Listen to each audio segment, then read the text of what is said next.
अस्सलाम वालेकुम वरहमतुल्लाहि वबरकातुहू। अल्लामा इकबाल फरमाते हैं, न पूछ इन खिरका पोशों की इरादत है तो देख उनको, लिए फिरते हैं यदे बेजा या अपनी आस्तीनों में।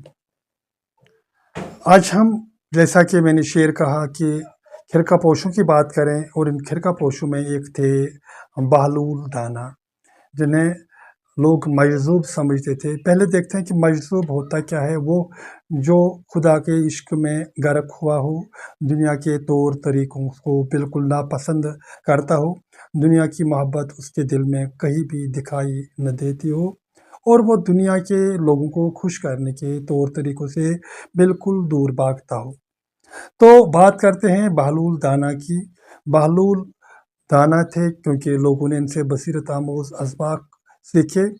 आम लोगों की ही बात करें तो सभी उनसे कुछ न कुछ सीखते थे। तो ये अब्बासी दौर के जब खलीफा हारून रशीद इक़्तिदार पर थे, उन दिनों की बात है, तब बहलूल दाना इस दुनिया में थे। हारून रशीद के कुछ करीबी रिश्तेदार भी थे।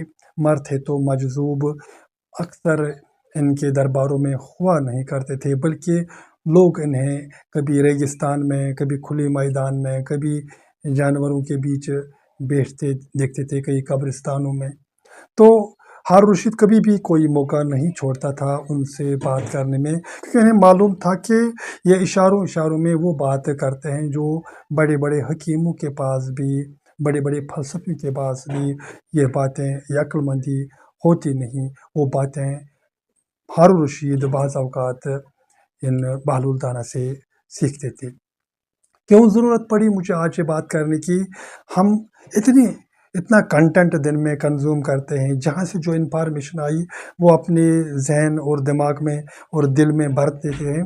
फिर हम देखते हैं कि हम इनसे क्या सीखते हैं। ज़्यादातर जो हमारा जो ये कंटेंट है, ये रायगान जाता है, क्योंकि इसमें कोई सीख होती नहीं। ऐसे में अगर कुछ ऐसी बात भी सीखी जाए जिनसे हमारे ज़िंदगी के तौर तरीक़ों में बेहतरी आ सके, हमारी बसीरत में इजाफ़ा हो सके, हमारी अक्लमंदी में चार चाँद लग जाएँ, तो ये बहुत बड़ा कारनामा होगा। जिस दिन हम ये सीखेंगे, ज़िंदगी में इस पर अमल करने की कोशिश करेंगे, शायद वो दिन हमारे लिए कोई ख़ास होने वाला है। तो पहले हम इन बहलूल दाना की दो कहानियों के बारे में तबसरा करते हैं। बाद में आप खुद अख़ज़ करना कि हमने इन चीज़ों से क्या सीखा।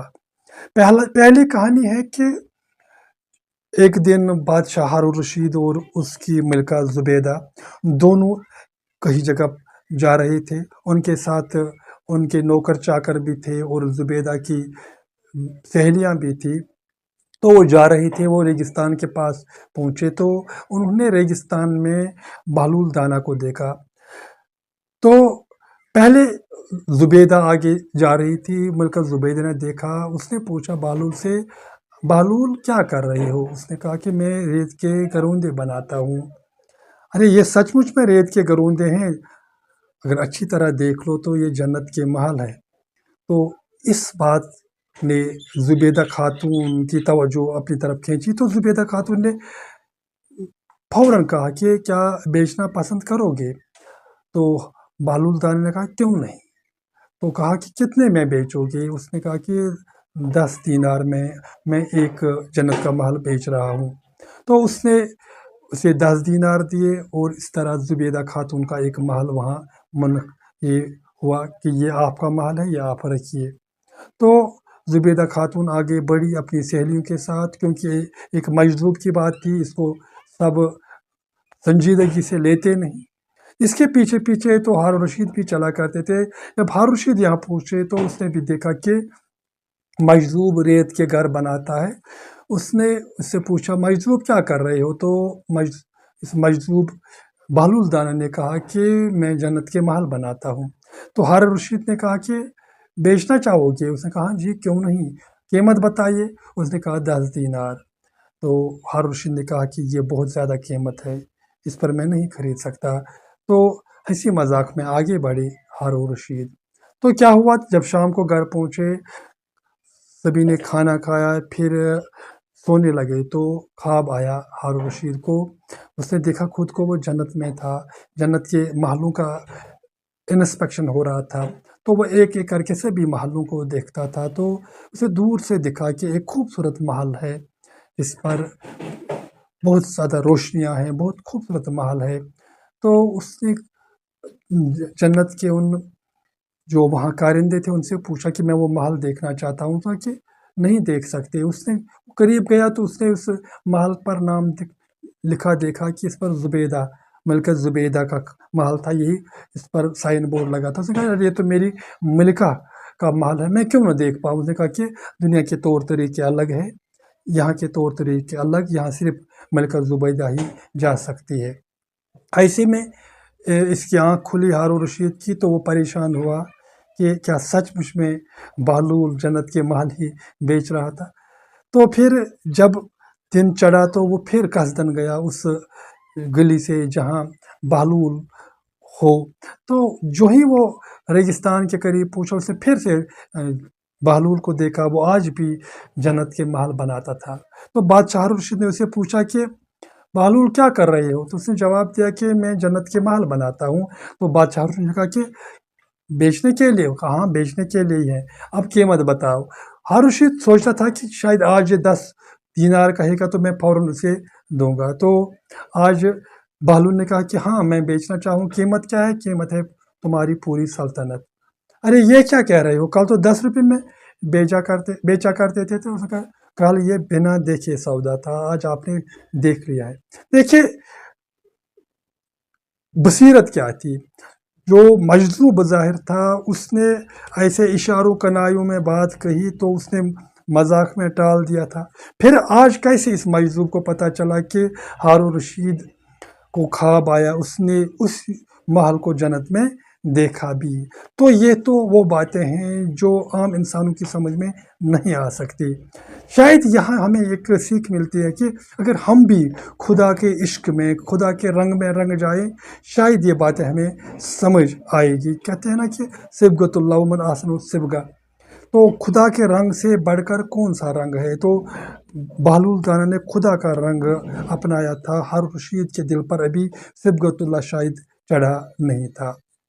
اس کہانی کو ہم غور سے سنیں، غور سے اس پر ہم سے غور کریں تو ہمیں ایک بصیرت ضرور آئے گی۔ اب دوسری کہانی کی بات کرتے ہیں۔ اسی طرح ایک اور مرتبہ ہارون رشید گھر سے نکلے تو انہوں نے دیکھا کہ بازار میں لوگوں کے بیچ بہلول بیٹھا ہوا تھا۔ اس نے اسے دور سے چلایا کہ بہلول کیا کرتے ہو؟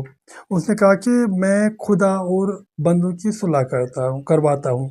اس نے کہا کامیابی ملی؟ جواب ملا کہ خدا تو تیار ہے مگر بندے ابھی تیار نہیں، کامیابی کیسے ملے گی؟ تو کچھ دن گئے تو ہارون رشید نے پھر سے دیکھا بہلول اب قبرستان میں بیٹھا ہوا ہے۔ ہارون رشید نے پھر اسے آواز دی، کہا کہ بہلول کیا کر رہے ہو؟ اس نے کہا کہ بندوں اور خدا کی صلح کروا رہا ہوں۔ تو ہارون رشید نے پوچھا کیا کچھ کامیابی ملی؟ تو بہلول نے جواب دیا کیسے کامیابی ملتی؟ آج بندے مان رہے ہیں مگر خدا مان نہیں رہا۔ تو اس مختصر سی کہانی میں ہمیں یہ سیکھ ملتی ہے، جب تک زندگی ہے، جب تک صحت ہے، ہم بہت زیادہ گناہ کرتے ہیں، بہت زیادہ منکرات کرتے ہیں۔ ہمیں چاہیے کہ خدا کے ساتھ صلح کریں، کیونکہ خدا ہر وقت ہماری آواز سننے کے لیے بےتاب رہتا ہے۔ ادعو استجب لکم، کہتے ہیں نا اللہ تعالیٰ کہ مجھے پکارو، میں تمہارے سوالات کا جواب دینے کے لیے تیار ہوں۔ ہاں خدا تب ناراض ہوتا ہے جب بندہ اسے پکارتا نہیں، مگر جب ہم دنیاوی تام جام میں لگے ہوتے ہیں تو ہم خدا کو کم یاد کرتے ہیں، ہم صلح کے لیے تیار ہوتے نہیں۔ مگر جب ہم مر جاتے ہیں تب ہمیں اندازہ ہوتا ہے کہ ہم نے کتنا خسارہ پایا ہے، ہم سے کتنی زیادتی ہوئی ہے، ہم نے اپنے اعمال نامے میں صرف گناہ ہی گناہ جمع کیے ہیں۔ اب انسان روتا ہے تو کیا کرے؟ آج خدا نہیں مانتا، کیونکہ اعمال کا جو بستہ ہے وہ بند ہو چکا ہے، اب اس میں کچھ اور نہیں بڑھایا جا سکتا۔ اس کہانی سے بھی ہمیں سیکھ ملتی ہے کہ ہر چند کی یہ کہانی، یہ بات ہم ایک مجذوب کی زبان سے سنتے ہیں مگر ہماری زندگی کی بصیرت میں اضافہ کرتی ہے۔